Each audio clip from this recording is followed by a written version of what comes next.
thanks so much for tuning in. I'm Lee Singletary, and I'm joined by business owner, fashion designer, and former model, Megha Rao. Megha, thank you so much for being here and chatting with me today. Oh my God, thank you. I'm honored to be here. Thank you. Yeah, of course. So now you're the owner of holiCHIC, a clothing brand that aims to keep South Asian culture alive and thriving through the expression of fashion. I just love it. Can you tell us more about the business and how you got started? Yeah, absolutely. So I am a first generation Indian American, grew up, born and raised in New York. And every summer, my mom would send me to Bombay to spend summer. Like most children go to summer camp and things of that. Like my kids now go to summer camp. But when I was growing up, she would send me to India. And so I, from a very young age, was exposed to these two very dynamic cultures of East and West. I'd go there, I'd be exposed to different foods, traditions, clothing, and I'd come back to New York. And of course, like New York's got its own little flair. And I somehow was caught between these two worlds and started becoming inspired by being in the middle of it. And fashion along the way kind of became my outlet to express who I was as a person. And so that was really how like all this kind of formed many, many years ago, and then eventually became what it is today. That's amazing. And just looking at some of your work, there's such an interesting and unique sort of juxtaposition between what you've chosen to sort of make mainstream. It's almost like two worlds meeting, right? Exactly. That is exactly what it is. And I think many women like myself that have these dual identities, they want a way to kind of feel like they are representing that culture on the daily. And that's where this brand comes in. I think it's been a solution and an answer to what many women have wanted, including myself. So a little bit of selfishness there, but I think it's worked. Hey, whatever works. Listen, going back to the beginning, what really inspired you to make design and fashion a career? So, you talked about some of the inspiration when you were a child, but I think there's sometimes a clear sort of click for some people and a tipping point when you choose to make it a career, lean in, and more a business. Yeah, it's really interesting you asked that question, Lee. So what many people don't know about myself is that prior to going full-time with holiCHIC, I was actually working a corporate job. And so I had a 9-to-5 corporate job with the financial institution. And then on the side, I was building my business at night, on the weekends. And what I began to notice was, I think this happens to a lot of entrepreneurs and founders, they start something out of a passion. You enjoy doing it. For me, it was like my outlet. It never felt like work. It was just something that I was doing for fun. And somewhere along the line, I saw the development of a brand. The way that people were responding to the clothes, there was this community feel. There was a backing. There were people that were coming to me like, I want more. I want to see you here. Can you get this? And I was like, wow, there's a real demand for this. People are really buying into the brand more so the actual products of the brand. It's more of a community. And I began telling myself that this is your moment. Like, this is the time when it's right. We were at a pivotal point of our business where if I didn't make the decision to quit my corporate job, which was only 6 months ago, it's so wild. Literally, it's only been 6 months. I don't think a lot of the things that happened after that point would have happened. So I feel like there is a point where you feel like a hobby is turning into a business, and it's a big decision. It's a huge, especially when you're a mother and you have a family that you're trying to support. It's a big decision. But honestly, I have not looked back from that day. And I feel like because of that, many other doors have opened from that point. That's amazing. And kudos to you for taking the leap, with all the things that we're juggling and in the midst of a global pandemic. Yes. To take the leap into entrepreneurship. I mean, hats off. The first time I was actually introduced to the holiCHIC brand was when I heard about some of your pieces being featured in the Jalebi Baby music video with Kesher and Jason Derulo. Can you tell us a bit about that partnership and how it came to be? Yeah, it was, again, I feel like it was all about timing. A lot of times before, when you have a corporate job, you got to be on calls, you're busy, you have things happening. And so a lot of times opportunities would come my way and I either couldn't commit to it from a time perspective, I couldn't get things out. There were a lot of obstacles in the way. And I feel like as soon as, I took this leap, when opportunities like this did present themselves, I was able to do them. I was able to embrace those opportunities right away. Timing is everything. And sometimes, things move quickly. People need things right away. And with the Jason Derulo video specifically, and Tesher video, that's what happened. It was a very last minute thing. There was a music video being shot. They wanted clothing that represented what that video was. It was a blend of East and West. There is no more perfect example of exactly like what our clothes represent being in that video. And so they came to us, we sent over a few different options. We curated a few pieces for that video specifically. And, as a designer and a brand, sometimes you just don't know what's going to happen. You send out packages, you style, you do these things, and you don't know if anything will come of it or not. In this particular case, it obviously all translated really well. The response was, again, the community response is what drives me. The way that people react and respond to seeing South Asian clothes in a video like that, on a global scale, on a mainstream scale, it motivates me to want to do so much more. And so that was probably one of the biggest highlights of our entire year, having our clothes featured in there. It was just a real empowering moment for me as a designer to see that happen. Viewers are now seeing the music video actually on screen. So can you pick out for us which were the pieces that were featured? We do a lot of saris. We take saris, we make them into like a blazer. So you can see some of the dancers in the back. They have on the pants with the blue pants with the slit. That was actually something that we created out of a sari. We took a sari and made them into this really cool like silhouette pant. So that's ours. There's a few blazers as well that you'll see. There's a dark forest green and a navy blue. So those are all of ours. The ones that look like saris. I love that. Now, more bright spots in 2021. You recently made history by opening New York City Fashion Week and showcasing a denim sari. Tell us about the Fashion Week experience overall and what this sort of major forward leap means for the business. New York Fashion Week, again, was a pivotal moment for my brand. Myself, what I see a lot that happens is when it comes to South Asian fashion, there's two sides. It's either super Western or super, super traditional. And my goal being in New York, in the heart of New York Fashion Week, was to really demonstrate the blend of East and West. And so Sari Denim, while it did open the New York Fashion Week show, there was a lot of meaning and significance behind that specific look.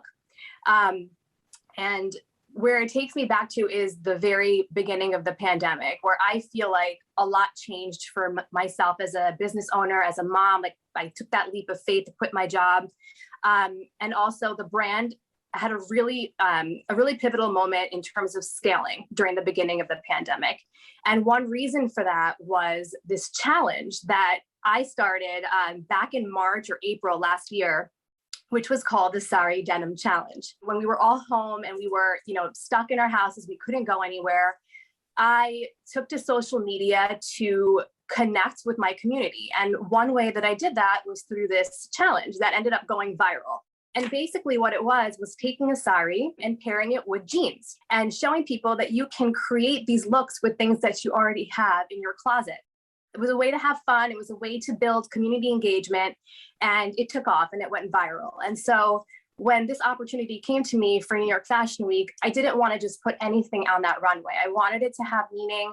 I also wanted our followers, our customers, our clients, our community to feel a sense of pride when they saw that specific look open the show. We opened a show with a traditional sari paired with jeans. Not only did it open my segment, it opened the entire show that day. And it was just such an amazing moment for myself, for everyone that was watching. We were all just like, wow, like this is almost like our collection. It was our design that we kind of put out onto the stage for the world to see. So it was amazing. We had 7 other looks, again, all a blend of East and West, things that you could very well see worn at an Indian wedding or a non-Indian wedding. That's my goal as a designer, is to show people that it's not just limited to one type of an event. You can wear a blazer like this anywhere. And so that's my goal. And I think New York Fashion Week really helped us tell that story. And so it was a fantastic opportunity for us. I love how you talked about how you capitalized on a moment for community and that moment went viral. And what I think is remarkable about the fashion industry is how it's sort of starting to rebound amid all of the challenges when you think of supply chain, sourcing, consumer behavior shifts, and so much more. What has the past 20 or so months been like for you? I know you formally launched in the past 6, but you launched in a pandemic. Surely there's been some uniqueness. Yeah, there's been a lot of uniqueness. Number one, we've always been an e-commerce brand. So for us in that way, we were already kind of set up to meet that type of demand. When everyone was shopping online, they couldn't go to stores, they couldn't do anything. They were bored. They were shopping online. And we luckily had that business model from the very beginning. So we were able to meet with those demands. It's not easy to go from a brick and mortar store to e-commerce in a couple of months. And so in that way, it was kind of a blessing that we had that, set up already. Now, what the challenge that I did face was we were a brand that people would come to when they had an event. I have a wedding. I have a birthday. I have to dress for this event was what people were used to coming to us for. There were no events happening in February and March. So I remember I distinctly remember, I think it was like the first week of March, the second week of March, having a call with my team. And I'm like, what are we going to do? We have all these clothes. We have all these designs that are meant for like weddings and formal events. And it's just, people are not going to them. What are we going to do with our business? And at that moment, we had 2 choices. We either shut down and figure out what we're going to do, or we immediately pivot and think about what is it that people need right now. And luckily we went with option 2. People were home. They wanted loungewear. They needed masks. They needed small things that could, they like I said to you before, people wanted to shop. They didn't know what to do with their time and their money. They were just shopping. And so what we did was we started pivoting the brand to become more of a lifestyle brand. We collaborated with South Asian artists. We started making graphic t-shirts, graphic hoodies, face masks that were, again, made out of saris, scrunchies, all kinds of things that people were just like, wow, I could wear this mask at a supermarket. I could wear this to an errand. There's a woman on this hoodie that represents what I look like. I never saw a hoodie that had a graphic of a South Asian woman on it before. And so people just became so in touch with this expression of Indian American dual identity pride and wearing it every day, not just at a wedding, not just at, Diwali or anything else. And so we pivoted the brand at that moment. It was a silver lining moment for us. I think that if that pandemic didn't happen, it wouldn't have pushed us to be where we are today. That this last year has actually really helped us in many different ways. And so it's been awesome. It's really helped us as a business to scale. Yeah, the power of the pivot is really important to both identify and make come to fruition. Businesses across categories have experienced numerous challenges during this time, but the fashion industry specifically saw a 93% dip in profit in 2020. You talked a little bit about digital retailing and the importance of being set up from an e-commerce perspective at the jump, but how did you make sure your brand adapted in a time where innovation is paramount? We had the e-commerce model. So the foundation was there. What we didn't have was the clientele, right? We didn't have the client base that would understand that they could wear these graphic tees. They can wear all these different products that we were introducing into the market because they were used to coming to us for one type of an event. And so what we did was we took to social media. That is where we have grown. That is where we were born, quote unquote. And we started making videos. We started doing tutorials. I remember I would go live every day at 12 o'clock. And we, as a company, we have inventory. Like sometimes, like you could see behind me, I have like all these clothes behind me. These are my samples. Yeah. And because we knew people wanted to shop, we started going online every day at 12 o'clock and hosting a virtual sale. And people loved it. It gave them something to do at 12 o'clock every day. They knew we were going to be there. It was a way for me to explain the garments. You're not just seeing a picture and buying something, but you understand the significance. I'm taking old saris, things that are just kind of sitting in a warehouse, and I'm repurposing them into these blazers and different items. And it gave me a chance to kind of really tell the story behind my brand, every single product, the inspiration behind it. And so not only did we create these new products, but we also had a way to connect with our community because we had the time to do it. We were home, they were home. And so we took that opportunity to really connect with them and really explain the significance behind our brand and our designs. I love that, the social component and sort of creating a moment at 12 o'clock on certain days. Exactly. So smart. You even saw the luxury market in fashion take on virtual reality, AR, all kinds of innovative things to enhance the shopping experience when people couldn't shop, to your point. So remarkable. What is your advice for young people in particular who may have an interest in pursuing a career in fashion or even launching their own line someday? It sounds cliche, and it was something that was told to me at the very onset from a mentor of mine, Anjula Acharya. I remember she said to me to find the empty space. And I know a lot of people say that, but it's so hard because what you see happening in this industry is you'll become a brand, you'll come out with a product, you'll do something, and 6, 9, 12 months later, you're going to see somebody else pop up doing the same thing. It's just the way that things work. It's any industry. It's not just, it happens with Apple, it happened with Uber. It's just the life and the way that things work. So 2 things I would say. Number 1, be different and be unique. There's a lot of brands out there. There's a lot of designers. What is it that's going to separate you from everyone else? That's number 1. Number 2 is to be adaptable and be able to pivot. You may have an idea today, which I did as a designer. I was going to make Indian clothes. There's many brands that are making Indian clothes. And I began to see that. I'm like, there's another brand. So what is it that we're going to do to separate ourselves and be different and unique? Being able to pivot quickly, right? Come out with things that are not there. I didn't see Indian masks at that time. I didn't see graphic tees. So we're always kind of thinking about what's next. What are the things that I can't find in my closet right now? If I was to go into my closet, what is it that I want to wear that I don't see? As an Indian American, as somebody who wants to show off my culture to the world. And so I think about those things every day, literally every day. And there's always something being made. There's always some sample that's coming in. And so always to be like one step ahead of, what you're thinking you're going to need for the next season. And just really trying to find things that are unique and not in the market today. Wise words. Communities just celebrated Diwali, the Festival of Lights. In the spirit of new wishes, prosperity, what are you hoping for in the year ahead for your business?